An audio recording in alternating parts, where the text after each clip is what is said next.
Some time ago, I had a conversation with a friend in which they told me that they had chosen to walk away from a pretty incredible opportunity.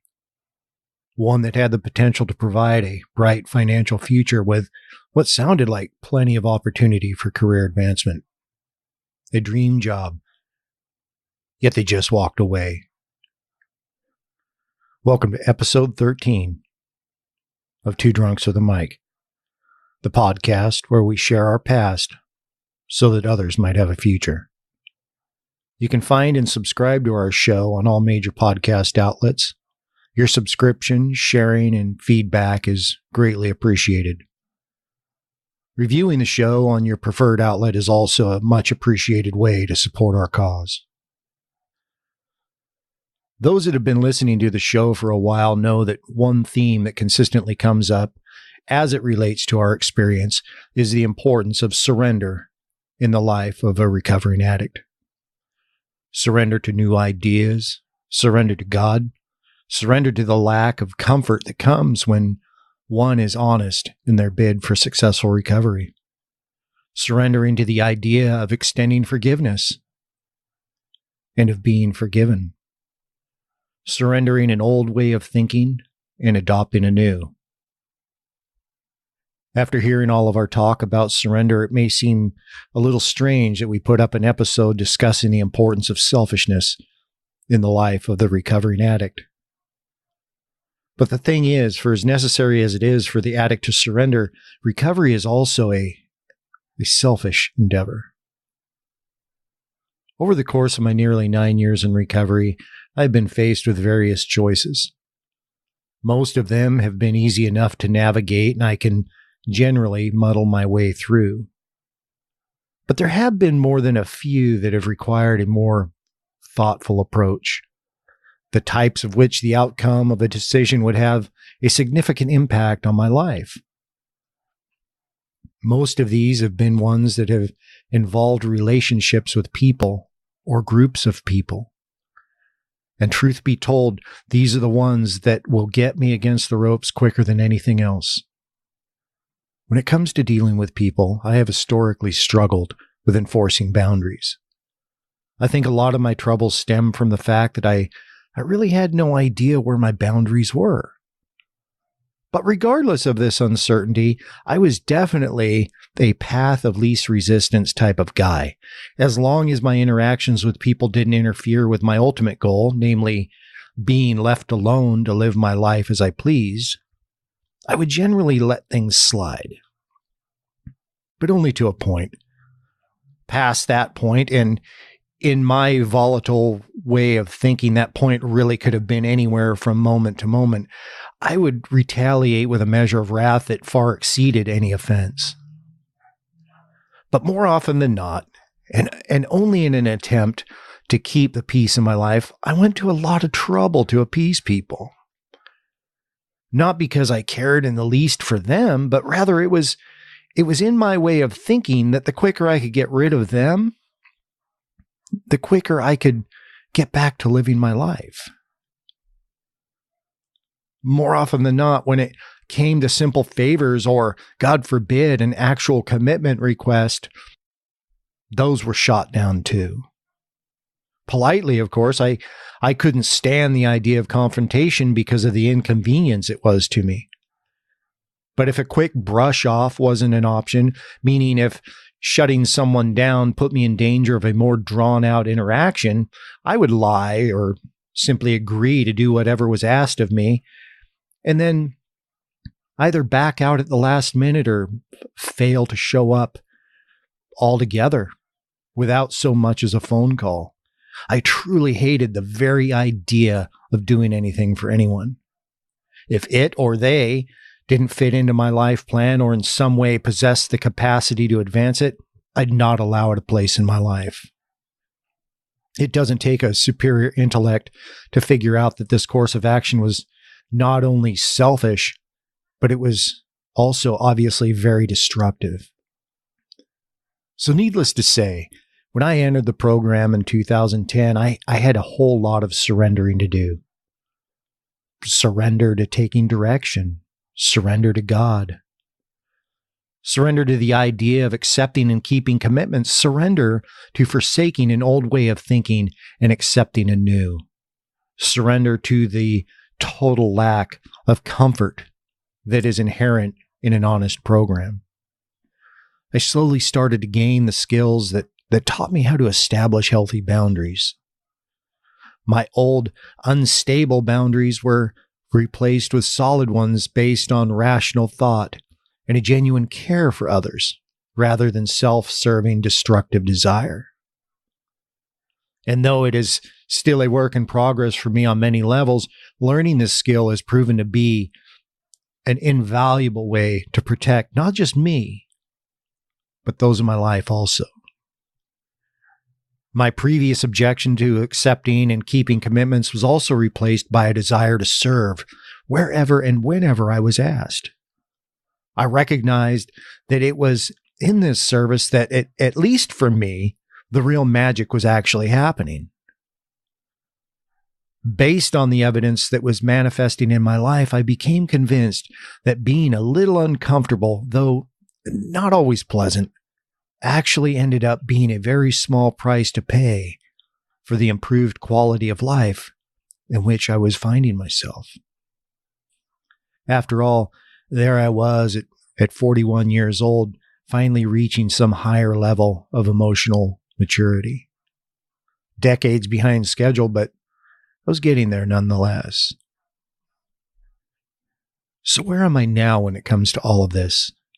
Have I been able to maintain all of my schooling? Well, kind of. Almost 9 years into a life of successful recovery, and I'm here to confess to the world that I'm actually as selfish as I ever was. Truth be told, it's perhaps more accurate to say that I am more selfish than ever. But for as true as this confession is, there's also a twist. You see, somewhere along the way, all of my old ways of thinking got replaced. I no longer have the desire to live a life of self-imposed exile. I cherish the opportunities I am afforded and the places where saying yes has taken me. God has blessed my life far more than I can ever begin to express.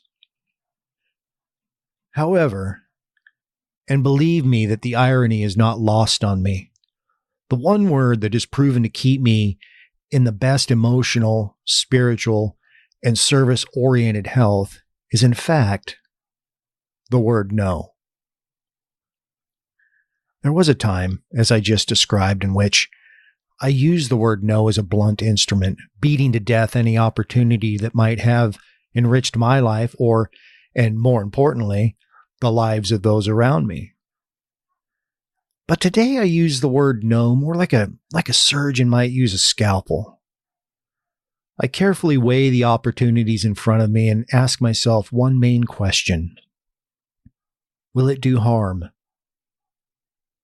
Will doing what is laid before me harm anyone? What impact will it have on my family? The focus, however, is as much inward as it is outward. Will it harm me?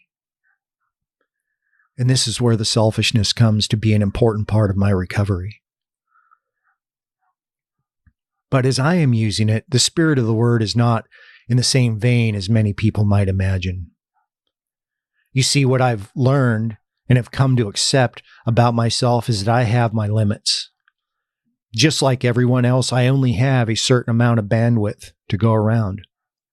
And once that starts to deplete, my emotional base becomes susceptible to fracture. There have been times that, in my eagerness to put myself out there, I have found myself in situations that have caused a precarious imbalance in my life. I found myself taking on too much, which unfortunately forced me to have to awkwardly and often apologetically back out of obligations, or it in some way, my decision caused a rift in my family life. Though I was met with understanding in those situations, it left me unsettled, in some cases even resentful. The expectations I had placed on my personal abilities were frighteningly unrealistic. I was failing. And I hated that. So at some point, it was wisely pointed out to me that maybe I needed to revisit my personal boundaries and reevaluate their position and purpose. Part of what came out of this revaluation was the realization that at the core, I was genuinely afraid of falling back into the habit of saying no. I mistakenly thought that the word no was evil and had the power to send me back into the hands of my old habit of shutting people out.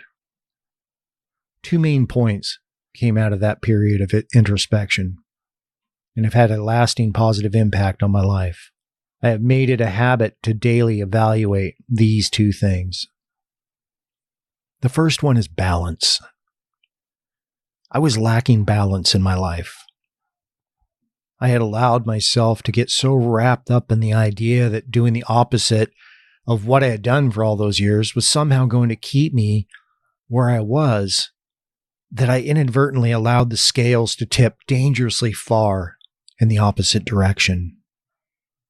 The second thing was that I had moved away from the practice of actively and sincerely seeking God's will and direction for my life. I was slowly slipping back into the habit of running my life on my own terms. For me, this was the most important revelation that came from this exercise. I had never thought that any amount of good intentions could be harmful, but in my case, they were proving to be.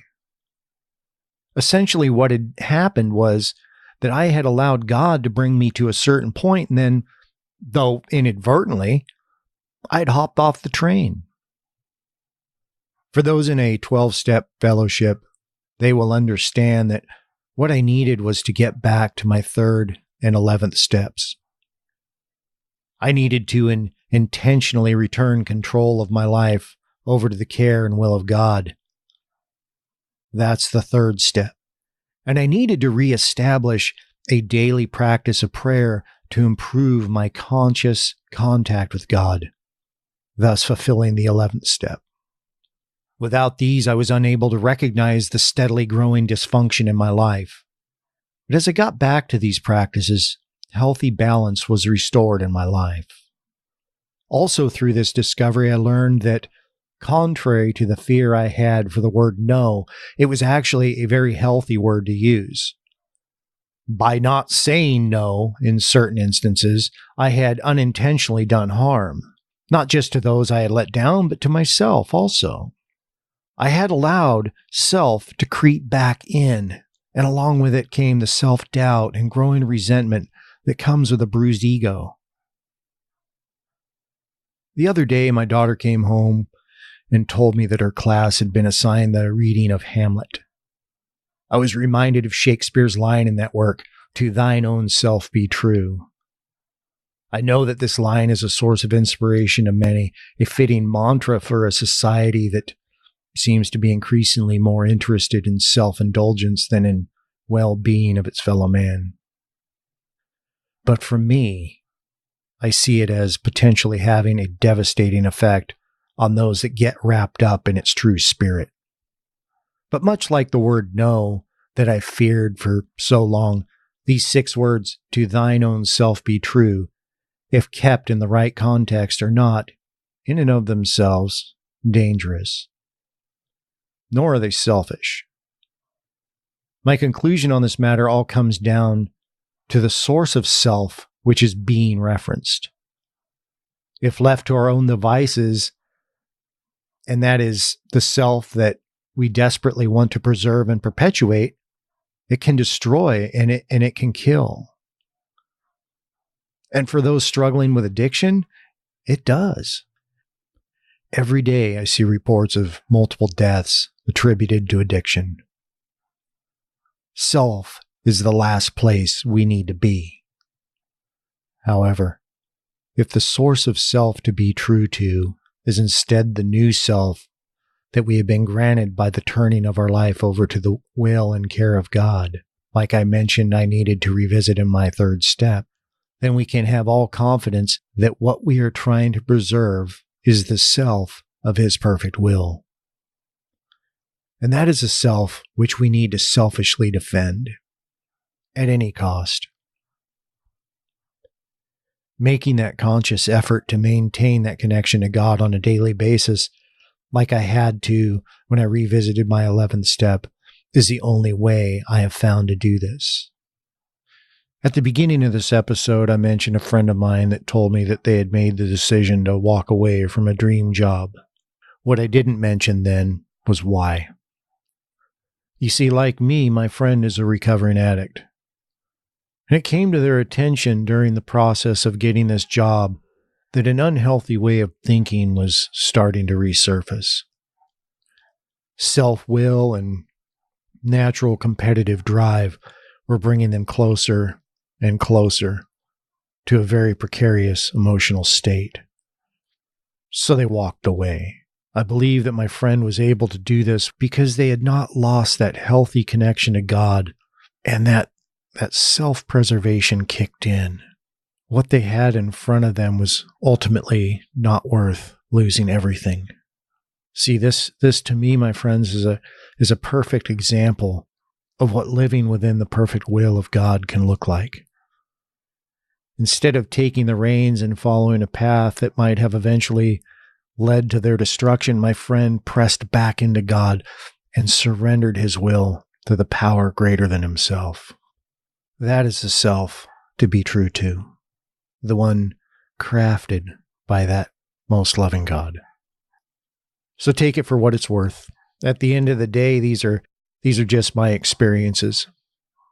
But it is our sincere hope that by sharing things like this, we may somehow keep somebody else from slipping on the banana peels that have taken us down more than once. Until next time, God bless.